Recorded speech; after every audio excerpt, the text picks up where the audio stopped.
chilly morning.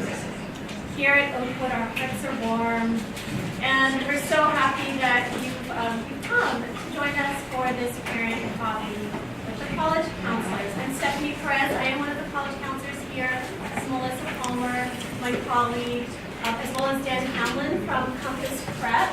And we're here this morning to just answer questions that you might have about the college admission and application process. This is really an informal time for you to we're going to do mainly a Q&A and just have you ask questions and field those.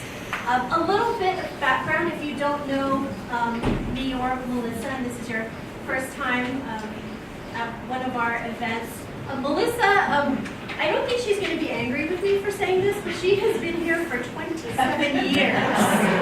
So Jim Aspen hired her when she was 5. And she arrived here at Oakwood. And she's been actually doing college counseling for 22 years here. She has a wealth of experience. She has been an application reader with UCLA. Her undergraduate degree is from Scripps College with a master's degree in clinical psychology from Pepperdine. And she's done everything from lead and advisory to teaching human development. So she's seen kids in all sorts of contexts. So we're so grateful that she's here. I'm grateful to be here. This is my 7th year at Oakwood. And I've come here with a range of experiences from both the college side of admissions as well as the high school side. So I've also worked as a college counselor at the Buckley School as well as Marymount High School. I've done college admissions at my alma mater, Occidental College, as well as at Melissa's alma mater, Scripps. And currently, I have a couple of what the kids would call side hustles. I'm reading applications, or I read applications this season for UCLA, and I also volunteer with Harvard University as an alumni admissions interviewer, which is where I did my graduate degree. So anyway, all of that said, Melissa and I, despite our youthful appearance, we have over 20 years of college admissions experience. And I have to say that we do that because we're kind of geeks about this. We really love what we do. You will be hard-pressed to find a couple of people who love a college mascot as much as we do, who enjoy a college tour or a blue security light on a campus tour. We enjoy all of this stuff. And most of all, we enjoy working with Oakwood's kids. This is a really great time to be in these students' lives as they have an opportunity to reflect on who they are, what they enjoy, what they're interested in, and where they want to be next. And we really enjoy the process of helping them discern what their strengths are and helping them launch into their next phase of life beyond Oakwood. I think one of the things that makes this process so great for us is because we really believe in the mission of our school and our philosophy statement. And we believe that there's fundamental value to what the kids are doing in the here and now. So we strongly feel that there is inherent worth in the high school experience, in investing in their classes, in enjoying their activities, in maybe trying a new activity and quote-unquote failing at it, or just discovering that things take a little work and take a little figuring out. There's a lot of richness and value in that experience, and so we really, along with the teachers, along with the other administrators here on campus, we are committed to protecting that. And so that's part of the reason why we do events like this, because talking a lot about college with the kids right now puts the cart before the horse. We want them to focus on the experience of high school and to enjoy learning and doing for their own sakes. But there's questions about college, and so we want to address those with parents and make sure you feel like you're armed with the information you need to shepherd your kids as parents. So with all that said, we're really happy you're here. We're happy that Dan is here. He's been with Compass since, I believe, 2006. Off and on, he's not only worked for Compass, but he's also worked for a nonprofit that has helped public school students access things like standardized test prep. So he also comes with a wealth of information about standardized testing, and we know that as 10th grade parents with initial PSAT scores having come through in December, January, you might have some questions about that stuff. So with all of that said, we'd like to open the floor and see if folks have any questions. And before we get started, we are being taped. Oh, yes. So we're going to repeat the questions, even though perhaps you all have heard them, just to make sure that Ivan is able to give us an Ivan date.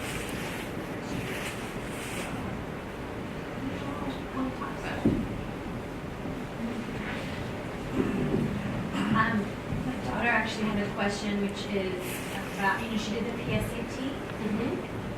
Is there an opportunity to take the PACT?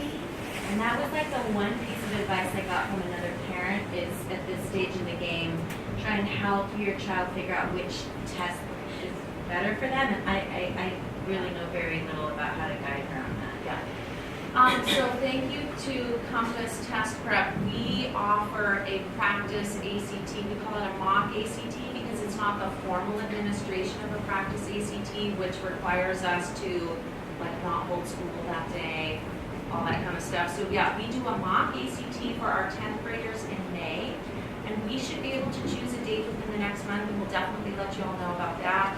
It is very cool to come out at the end of 10th grade as a student with both a PSAT score and a mock ACT score, and then we do it again in the fall of junior year with the PSAT in October and a mock ACT opportunity in early November, so that by the time they sit down with me and Stephanie in January of their junior year, we have sometimes 4 data points to consider before choosing the test. Don't repeat this question, but what is the ACT? Dan, The ACT is basically just another test that you can take instead of the SAT. It originally started in Indiana, actually. It was kind of a regional thing where a lot of students in the Midwest took the ACT, a lot of students from the coast took the SAT that was around earlier. But over the years, the ACT caught up to the SAT in popularity. For a few years, they were pulled ahead of it after the last redesign of the SAT. And it's about 50-50 on what students take and report to universities. The important thing to keep in mind, they're both accepted everywhere that requires a standardized test. So there's no bias in favor of one or the other. So what you want to do is take advantage of the practice tests that are being offered here at Oakwood. If, by the way, for any reason your student couldn't make that date, they can also come into our office to do a free, no obligation practice test as well. And just look at those numbers. Plug the PSAT and the ACT into an concordance table, just like universities will, and see if one plays a little more to the strengths of the student than the other. A follow-up on that, the one that you offer at Compass, is that the same kind of Yes, yeah, there'd be practice you left? Yeah, and that practice ACT, by the way, or any practice SATs, if for any reason you're taking those, what we use are actual past official test dates from official administrations of the test, so we know that the tests are real and the scaling of the scores is accurate. You both do the same? Yeah, we provide the ones that they use here. It's the same exact tests. Am I still correct in remembering that when the ACT is reported to schools, if you take it, the child takes it more than once, only the high score is reported, but if they take the SAT, all of the scores are reported? This has changed a little bit. It used to be that all SAT scores went on a single transcript, and if you report one, you report them all. And the ACT, you got to pick which one you would send. Not necessarily the high, but of course, that's the one you want to send. Now, you have score choice with both, the College Board and the ACT. You get to pick what you send, with the caveat that there are universities that specifically ask you to report all scores. So I wouldn't say take something cavalierly as an official test for practice, because some schools will ask you to report everything. But it is up to you what you send. Most universities know that and tell you just send what you want, or maybe encourage you to send everything. Some do want everything. And the reason some want everything is, well, one of the reasons is a lot of universities, especially some of the most selective ones, do what's called superscoring. That was traditionally done more with the SAT than the ACT, but more and more schools are doing it with the ACT also. And that's where if you take the test 2 or 3 times, they'll take your highest verbal from one, your highest math from another, It makes the student look better, part of why they do it is it makes the university look better as far as what they report. And the same with the 4 subsections of the ACT. Though a smaller number of schools do that, it's an increasing number of schools scoring this. I don't know who's next. Yeah. Yeah, it's So sort of- is that anything shaken out Oh, there's so much to say. Really? Yeah. There's been some uneven, I wouldn't say uneven scoring, but there have been some versions of the test. What happens with standardized tests is if the test itself is objectively a little bit easier, more students got more right, then the scale is much tougher. So there are some unforgiving scales. And the newer version of the SAT, there's been a little bit more of that erratic structure. It mostly affects students in the very high scoring range, where on one version of the test, maybe you can miss one math question and still get an 800 and you drop to a 790. On another, it might drop you to 760. And it's not, I wouldn't call it unfair because the scaling is making up for the fact that it was actually a little bit easier. But that can put a high scoring student in a dicey situation of not being able to predict just how you're going to do on that version of the test. For tests, for Right. background. Yeah, one of the things to keep in mind about any of these standardized tests is you're not really being scaled against just the people who took it on that day, but against kind of a rolling average over time.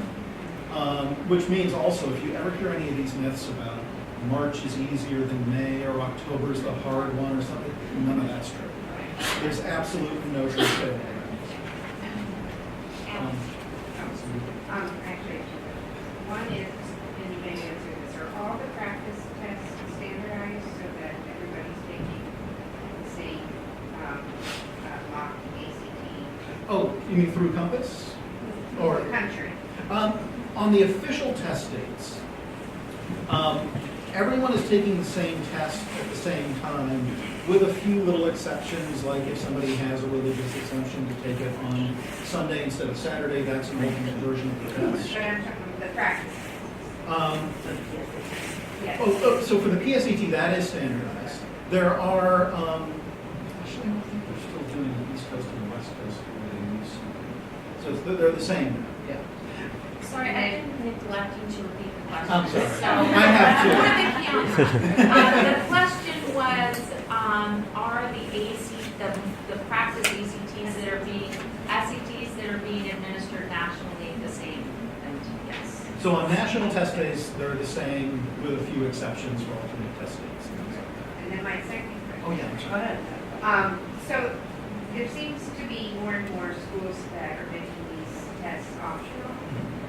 I was curious to why, and if that's so, then what's, and really how are kids valuing?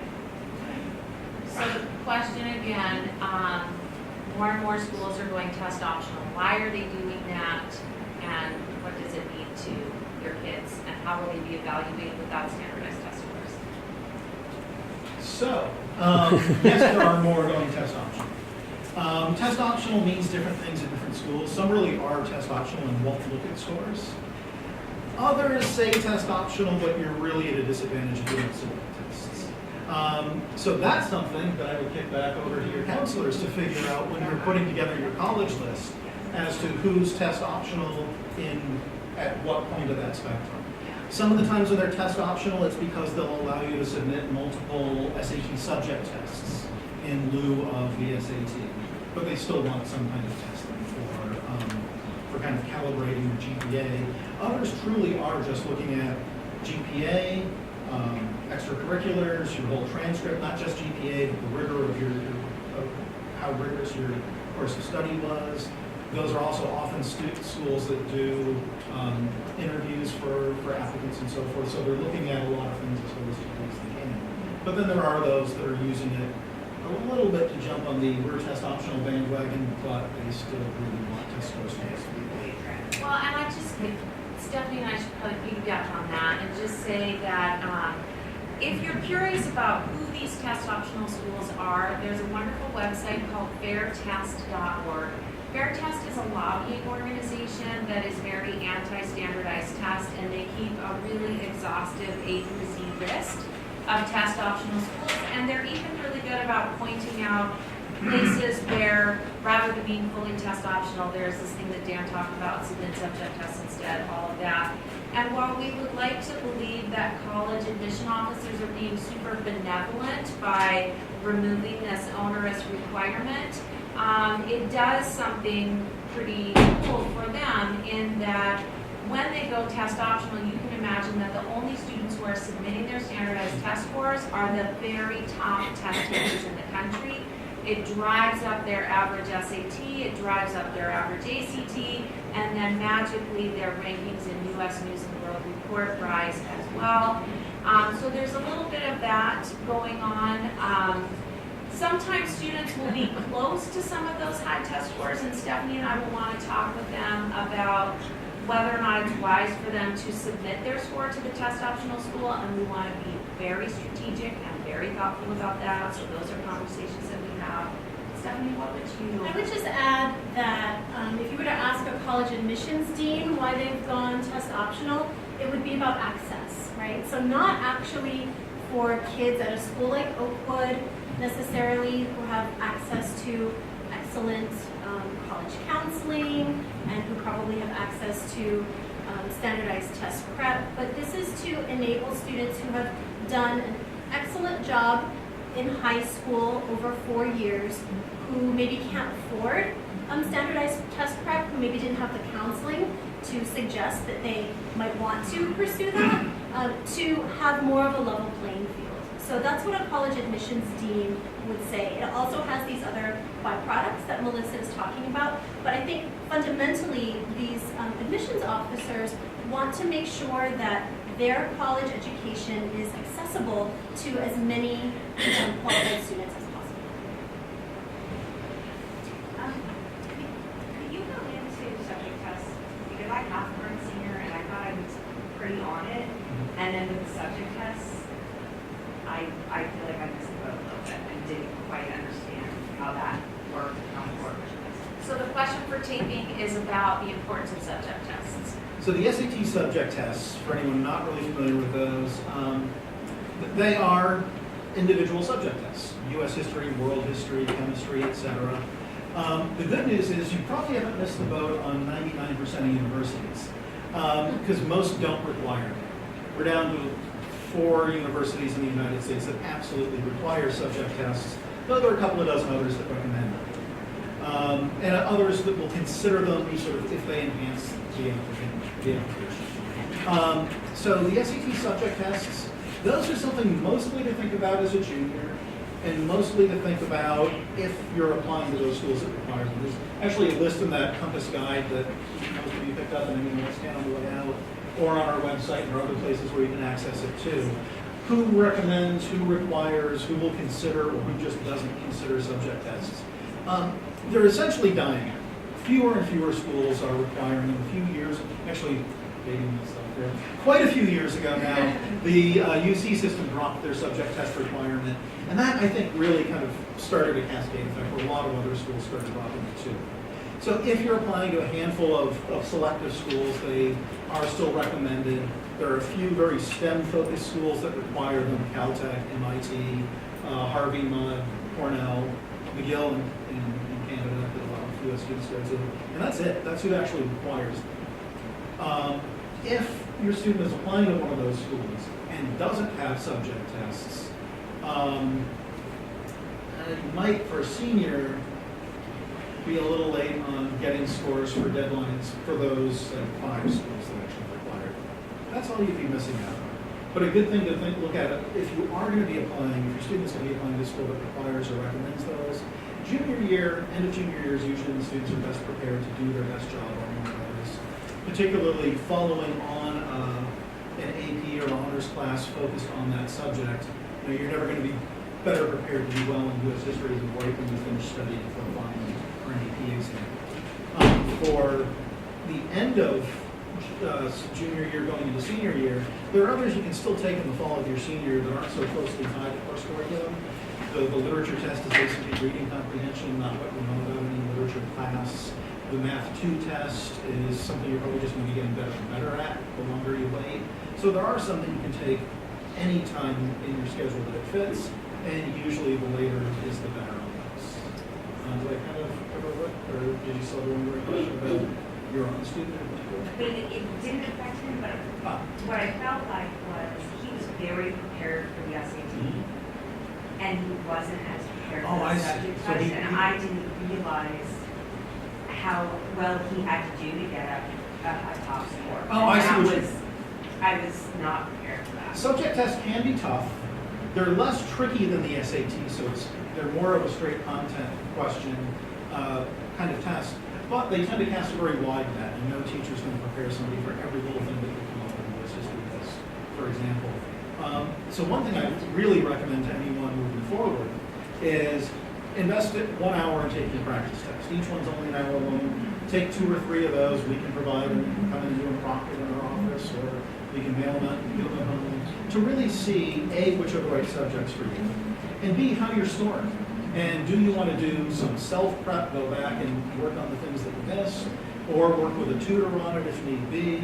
But the whole idea of subject tests is you want to play to your own strengths. Take what you're good at, use a practice test to make sure you're as good at it as you think you are, and then use the results of that to fill in the gaps. So yeah, a lot of people invest a lot of time, effort, and money in prepping for the SAT and don't think about the subject tests. Though the good news is they're relevant to fewer and fewer people all the time. I'm trying to- I just have a question. So should we take them right, should they take them right after they finish, like AP Chem, they're gonna take their AP test this year. But then they're in, where are they taking honors, maybe take math? So they should take math this year, right after honors calc? So Stephanie, can you talk about that, how we counsel around timing? Yeah, so what we would recommend first and foremost are a couple of things.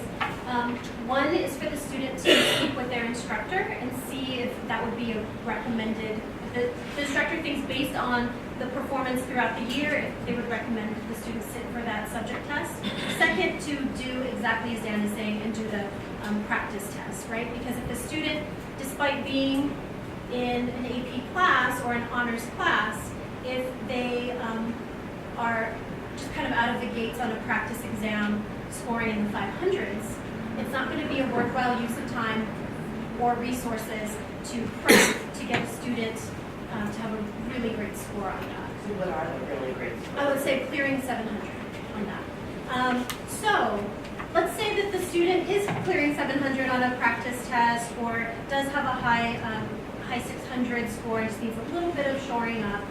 Then I would recommend for if the student's in AP Bio this year or AP Chemistry, timing that subject test in May, ideally, or also June is acceptable. And the reason behind that is that the AP exam is going to be in May, and so one would hope that, it's going to be, the timing of the subject test is going to be give or take a few days on the front end or the back end from that exam. So one would hope the student has been preparing for the AP and then can also sit for the subject test. Students, I don't know if this applies to anyone, if a student was in pre-calculus honors, then we might recommend they sit for the Math 2 subject test, but again, doing that practice test, speaking with the instructor first, those are important And do you guys steps. have the practice tests here, or? So they have some, but we also have books in our office, so if a Right. student just wants to come by, borrow a book for a weekend or for a week and take the test timed at home, what's great about Compass is that they have a testing environment. It feels like you're in the test, not like, oh, I'm hungry now, I'm gonna get a cookie, and then you go up. Pause it. Yeah, so when kids are doing that at home, we really encourage them, guys, you really gotta time yourself. Okay. But yeah, we do have those practice exams in our office, and we're happy to lend out books for And what kids. about practice AP tests? Do you guys have that? Or We- is there we no have practice AP. AP? We have, well, what we have are, and Melissa, correct me if I'm wrong, we have AP exam books and resources. Again, kids can borrow those at any time, but AP teachers are giving practice sections of those exams in their classes or at other times in the run-up to the exam. Okay, so you mentioned the Math 2. Is there Math 1? And when who would want to take that? And then my other question is, does the honors chemistry here prepare you to take the subject test in chemistry? Okay, so the question is about Math 1 versus Math 2, and whether or not honors chemistry is decent preparation for a chemistry subject test. So let me address the honors chemistry question first. It's better after AP Chem, but if a student feels like they've performed well in honors chem, again, go through the same steps. Okay. But I'm going to let Dan address maybe the differences between Math 1 and Math 2. Short answer, Math 1 is geared more towards Algebra 2 trig, though you're still reinforcing a lot of that in pre-calculus, so a lot of pre-calculus students do quite well in Math 1 as well. Math 2 is much more geared towards pre-calculus, and there is no SAT subject test that contains any real calculus. So it's really Algebra 2 trig for Math 1, pre-calculus for Math 2. Generally speaking, you can submit either one anywhere, unless you're applying to certainly engineering, you need Math 2. And many other sciences, it could raise an eyebrow if you submit Math 1. But for most, and this is something, I hope we're on the same page, that I push back against all the time, this idea that if you're going to take math, you have to take Math 2. Math 1 is actually perfectly acceptable. It is, going back to the question about scaling of scores, it actually is a little less forgiving scale. You miss a couple more questions, it drops you more points because it is less advanced material. So you can't assume you're actually going to do better in your scaled score on Math 1 versus Math 2. You can take a practice test on each and see which one plays more to your strengths. I would just recommend Math 2 for anyone applying to the sciences and insist on it for anyone applying to engineering. Yeah, I mean, I would say if a student is applying as any kind of a science major with a science intent, it would be kind of a head scratcher to see just a Math 1 score. But if you're an English major, no one's Yeah, going wouldn't want to see both. Like, It wouldn't benefit the student to submit both. Yeah, they'll only give you credit for the higher of Math 1 and Math 2 Oh, if you were to take both. And I don't want to interrupt more questions, but I have to say, this is a lot of focus on a test that is kind of dying on the Yes. vine. And really, to get, I wish I knew what page it was in this book, and hopefully I will. Yes, here it is, okay. If y'all flip to page 64, 65, and you look at the sort of brownish, reddish color, these are the required schools. The blue schools are the recommended, and beyond that, if you have them and they are additive to your application, yes, and if you don't, no. So I just don't want some people here may be spitting about subject tests, and Stephanie and I are increasingly telling kids, for the schools you're applying to, you really don't need them, and that feels so good to be able to. What about if you bomb? Do you have to submit it?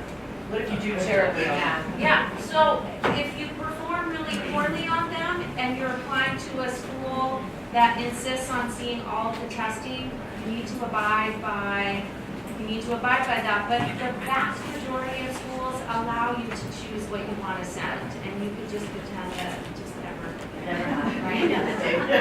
Just a bad dream. Yeah.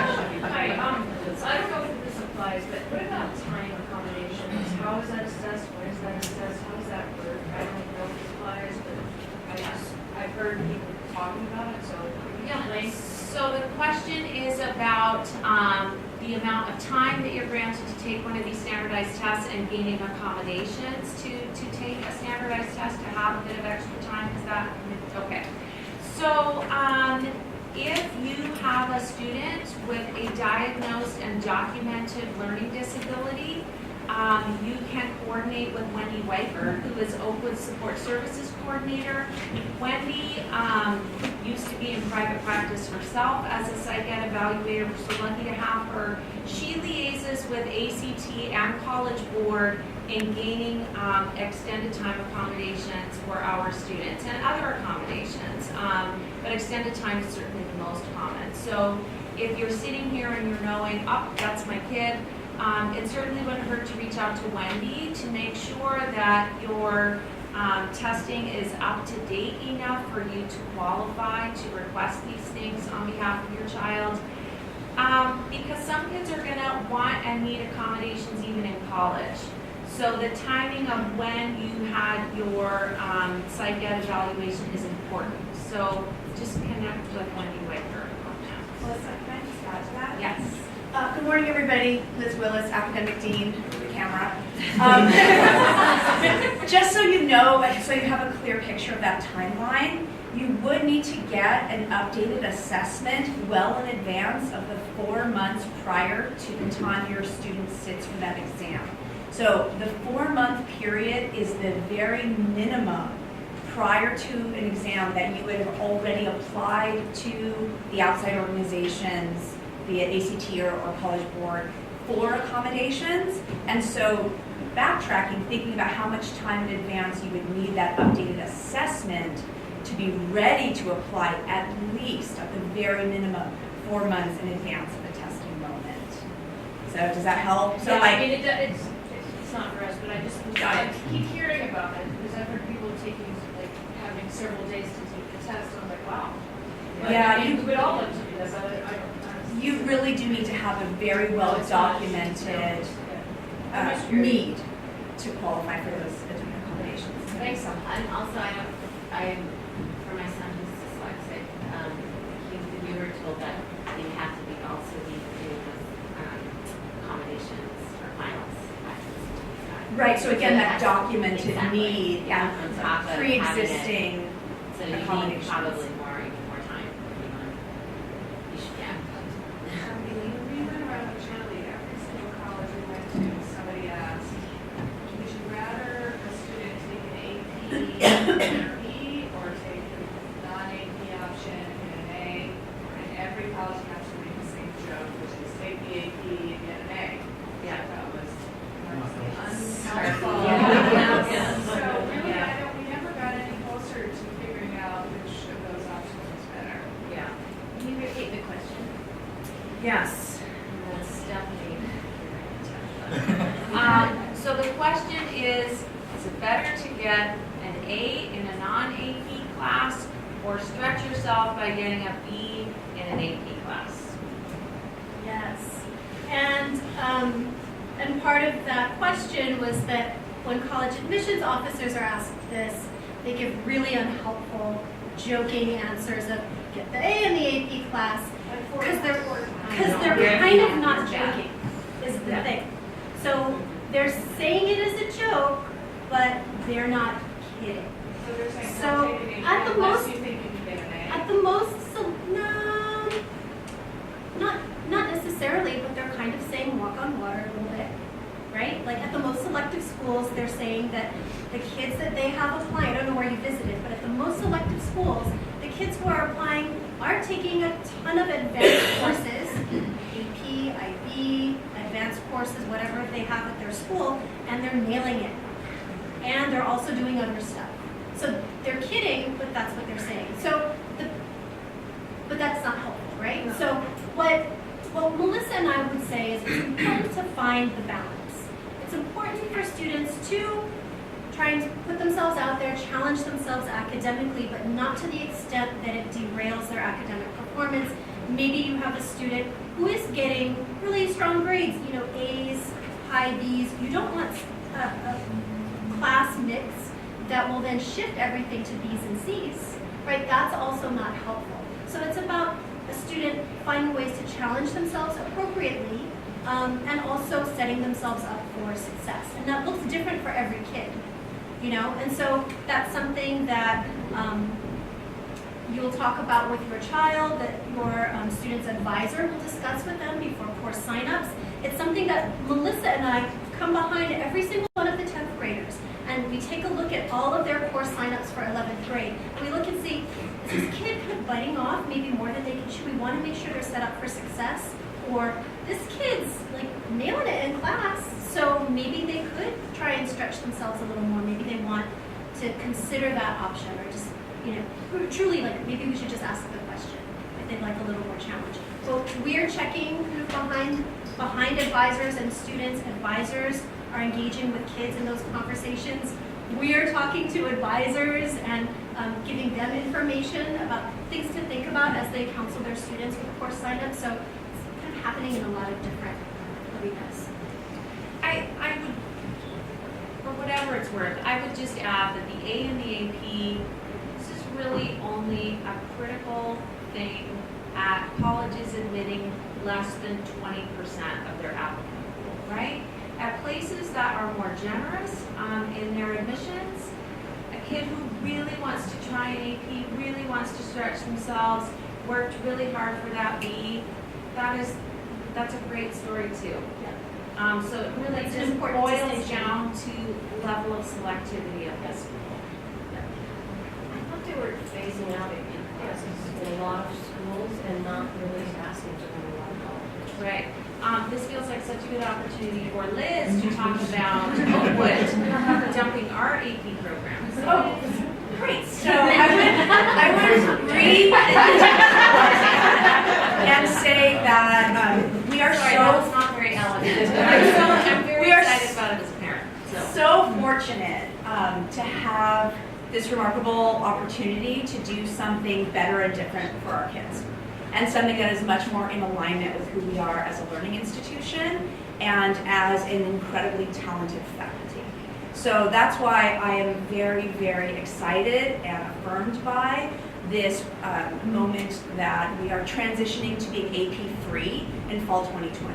And this has particular ramifications for your 10th grade students because your students are at that moment where they will be juniors next year with AP course offerings available to them as juniors, for many, most.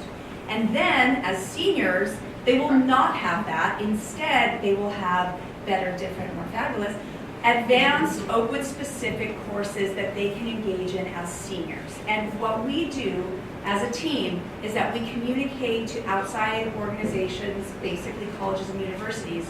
This is what students have available to them as 11th graders, and then this more fabulous, different, enriching opportunity is what they had as seniors. And so that communication piece will be very clearly articulated to colleges and universities throughout the application process.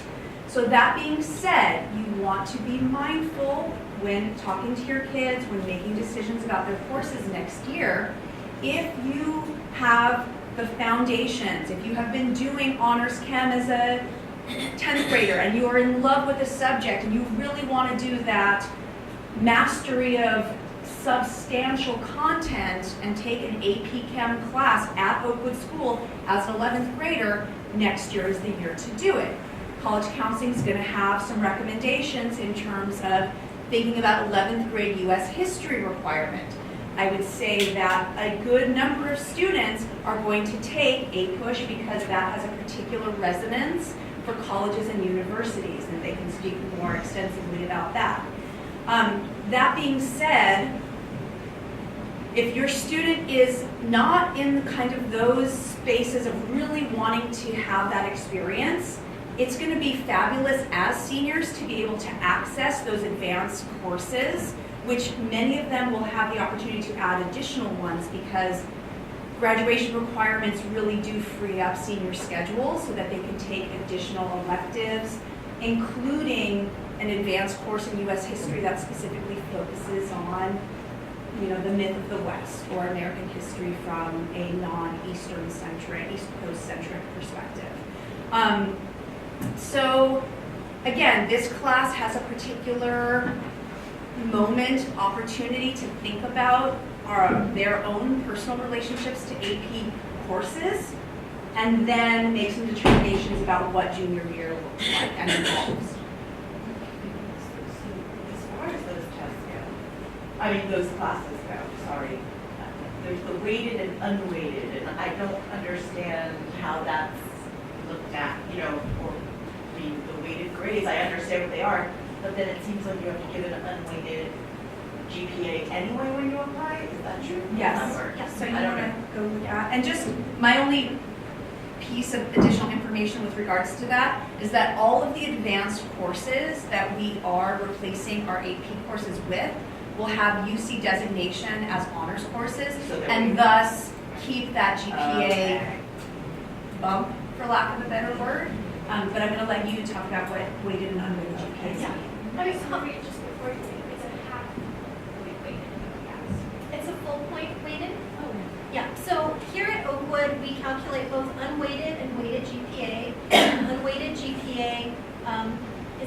be the average of the grades on a 4.0 scale, with a 4.0 being an A and then stepping down by thirds. So you add up all those grades, you divide it by the number of classes, and poof, a weighted GPA. But with a weighted GPA, if a student has taken an honors class or AP class, then we give 1 point extra per term and add that in as well. And then that will give a little bump up in the GPA. So the thing is, colleges ask for us to report a GPA. We report both. Sometimes then what colleges do is they only use our unweighted GPA. Sometimes they recalculate it. Really, GPAs are becoming outside of Oakwood and outside of using our, let's say, historical data to determine if a school is going to be more or less difficult to access in terms of admission. A GPA is not super helpful. Like, if you're looking at a brochure and it says the admitted student GPA is at 3.9, you don't know if they recalculated that, you don't know if it was weighted or not. You pick up, a college guide like the FISC guide over here, the blue and green book, and you'll see a GPA listed. You don't really know if you're comparing apples to apples. So, all that does is just remind you, the parent, the student, that you're focusing actually on the story that the transcript tells, just by the curricular choices and the grades. It's less important what when kids tell me, okay, I have a 3.5, and if I get straight A's for the next 3 terms, I can bump that up to a 3.63 or whatever. That's not super helpful as opposed to just seeing the trend of the grades that, hey, you were getting all B's and now you're getting all A's, and you've challenged yourself with tough classes. So that was kind of a long answer. No. Sense When we apply to schools, the bigger state universities seem to be less specific about what classes you were and more specific about what the overall grade point average was. Is that still the case? I would say that it's not still the case, that it's not just the grades, but it's also, for any school, it's going to be the curricular choices and the grades, right? And so just what we've been find that they have talking the about. bandwidth in which to look at the curricular choices when they're They getting are so many more applicants. They than other are schools. parsing out if a student is taking, if a student had, this isn't Oakwood, but let's say they had 25 APs available to them and they took one, they're noticing that, or they're noticing that a student did 12 of those 25. Stephanie can tell you, every time an admission officer sits down to read a student's application from whatever high school they happen to attend, they are looking at that application along with something called a secondary school profile, which every high school provides along with a student's application. In our case at Oakwood, for your class, it will tell them what classes are available in each of the academic disciplines, what was available to them in 9th and 10th and 11th with regard to honors and AP, and what was available to them in 12th with regard to our advanced studies curriculum.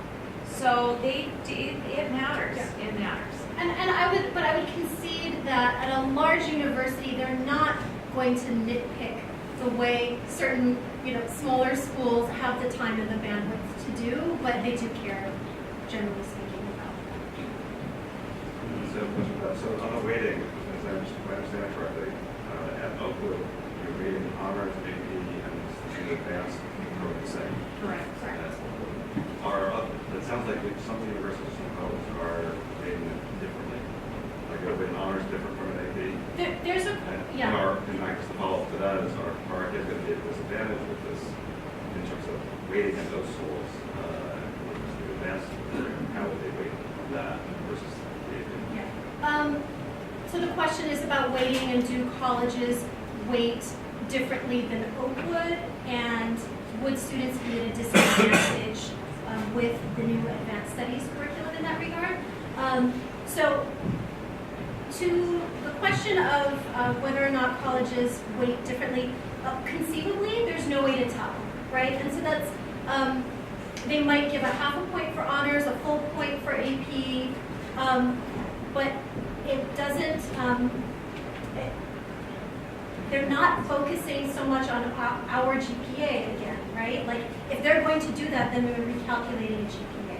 It's not going to disadvantage students for the advanced studies program because these will be courses that are considered of the level of an AP. We're going to be communicating that and weighting them the same. So if colleges have a practice of recalculating and weighting a GPA, they would do what is consistent with like an AP course or an IB course.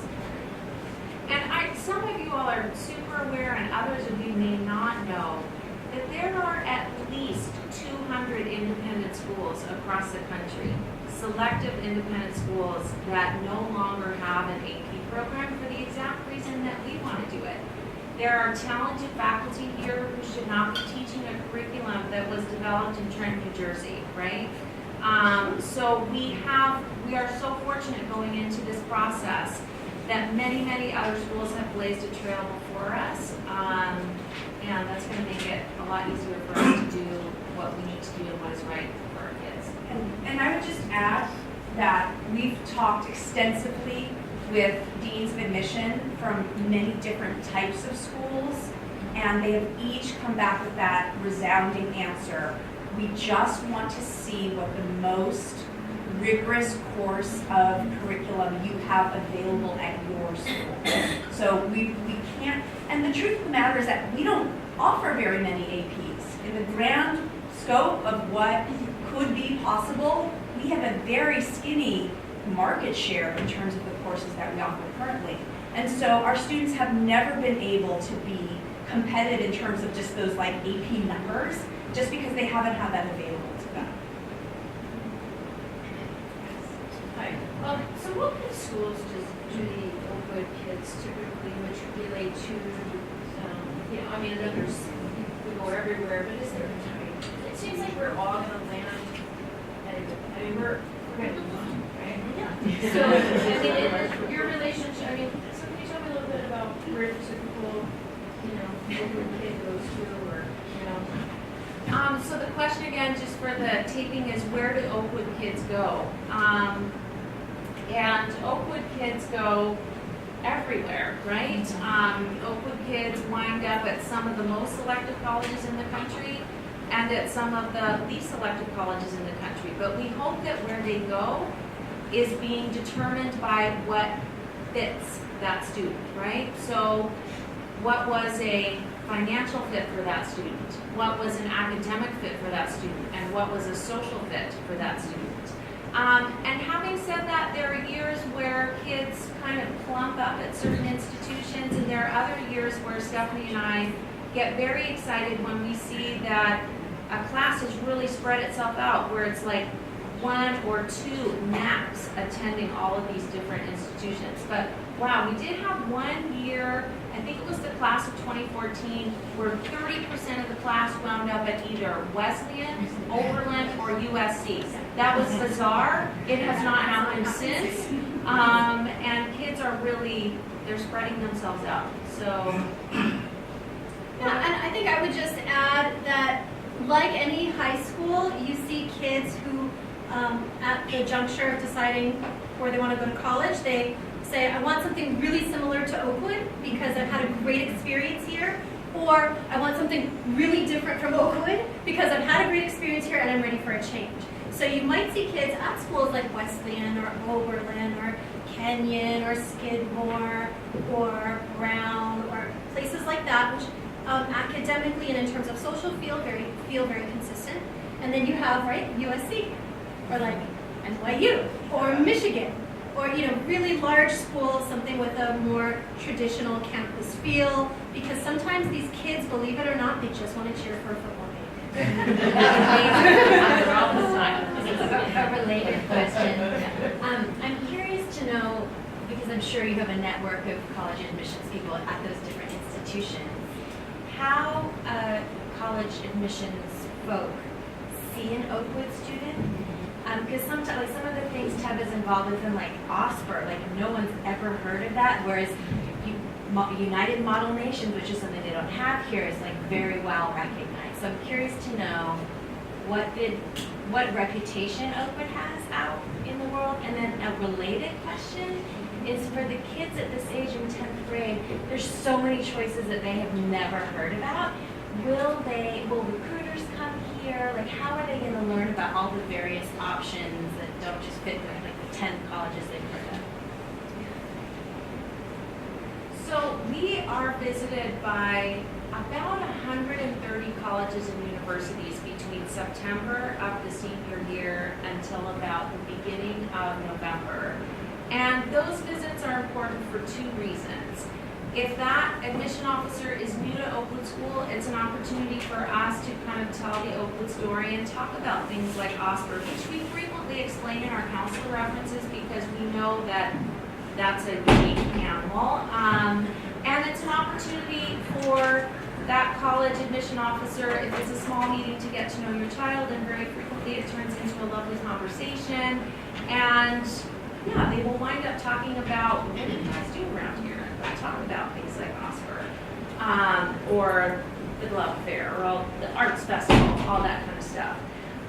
So between those visits in the fall, the counselor references that we write, the applications that your children fill out, and the fact that we have been sending applicants to these schools for as long as I have been here and long before that, you know, Stephanie has worked in many different admission offices, and I think it's not boastful to say that Oakwood is a well-known institution out there in the United States. And we never worry about reputation or people not understanding us. I guess what I want to know is, like, I would guess that they would say, oh, an Oakwood kid's going to be like a grounded kid, a kind person. I'm wondering what our reputation is out in the world, and then maybe our kids can capitalize on that, like a creative thinker. Like, you know, my gut is to say that we are too diverse to say what a kind of Oakwood kid is, because there's so many different kinds of kids here. But as a former admission officer, do you want to talk about the reputation piece when it comes to evaluating different? Yeah. I mean, I would say, Melissa's absolutely right. There's our kids are really diverse, so you can't like blanket categorize them all. But the feedback that I hear, I'm always fascinated to talk to college admissions officers and to hear what they have to say after one of those visits or things. Always hear about how articulate they are and how confident they are. So the ways in which not only they articulate their questions and their ideas, but the ease with which they interact with adults, I think all of those things play into that. So they come off with a level of sophistication that's higher than other students. When it comes to their essays, in the main, they tend to be stronger and more self-reflective in the college admissions process. We are known, like a lot of the colleges I mentioned, we're known for being kind of having quirky kids, right? So these unusual kinds of interests. And so that's really fun for admissions officers when it's been a day when like this sea of applications that all have the same kinds of activities. Like, and then you get ones talking about Chiapas. That's really cool. Just this morning, Melissa and I were talking about a communication that we're sending out to a number of our college admissions contacts about the upcoming Academy Awards and our CAD project students. And part of this letter, this email, includes a part about how you're probably, like, this is triggering your memory because we've talked about this organization at Oakwood for years. And now there's this culminating moment for these students and these alumni in this organization. So, sophisticated, well-spoken, elegant thinkers, and kind of offbeat in the best possible ways. That's how I would characterize it. Awesome. When we did our spring college trip with my university, some of the schools offered interviews at that time, which I was surprised about. Do you recommend taking advantage of that or waiting until they're a senior? So there's a question about interviews, and I think just being mindful of the time, we're going to make this our last question, and we'll all hang out afterwards if you have additional ones, but I want to be respectful of time. So interviews, we do recommend for students in either the summer before senior year or during senior year. If their college offers interviews, we would recommend them to do that. At this age, it's too young. So if you were to go to a college and request an interview, they probably would shut you down because you're a sophomore. So they want the kids to cook a little more and to become juniors. At the very earliest spring of the junior year, they might entertain interviews, but these interviews can be evaluative, but only to the extent where, and some folks say, it's just to kind of weed out kids who might be like serial killers. I don't know. That is on the tape. I don't know if it does. Sorry, nothing else coming to mind. Sorry for the viewers at home. But it's hard. As I tell the students, it's really hard to make an interview go completely off the rails. And the way you do that is talking about your romantic life, or because that's happened to me, or by saying something like, well, you're my backup school. Well, my mom forced me to come here today. Those are the ways in which an interview goes really badly. We would want students to interview and avail themselves of that opportunity because it expresses their interest in the school, the seriousness of their intent with their application. But all of this doesn't kick in until junior year. That was my question. Should you do it In the spring or junior as year? a junior, or should we wait till senior? I think that I'm sorry. Do you do it in the spring of junior year? Do you wait till the senior year? It's very dependent on the kid. Some kids can really, as juniors in the spring, articulate what their interests are, why they're looking at that school, because you want that to be crystal clear, like, why am I interested in your school? And if it's like, I'm just here on a tour, you might want to wait a little bit. But if you have really clear academic intent, know why you're doing all of your extracurriculars, and can talk about how different things connect within your life in the classroom and out, then go for it. It's fun to do. I will say, and then we'll wrap it up, sorry. It is unusual to have a college that's willing to interview a junior in the spring, right? Because they are trying to land their freshman class, they're doing admitted freshman events. Far more common for them to have their alumni networks fired up in LA, ready to interview kids, and admission officers on the road ready to interview kids in the fall of senior year, at which point we have done a little prep work with them. We do an interview workshop as part of their sort of welcome back to school college orientations, and we think that's important.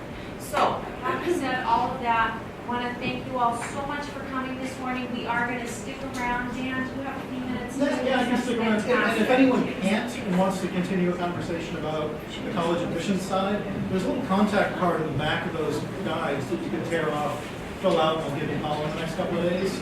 Or just shoot me an email so that you have my email in your inbox to pick up the conversation whenever you like. But I'm also happy to see you. Thank you. And thank you all. Thanks, everyone. Thank you.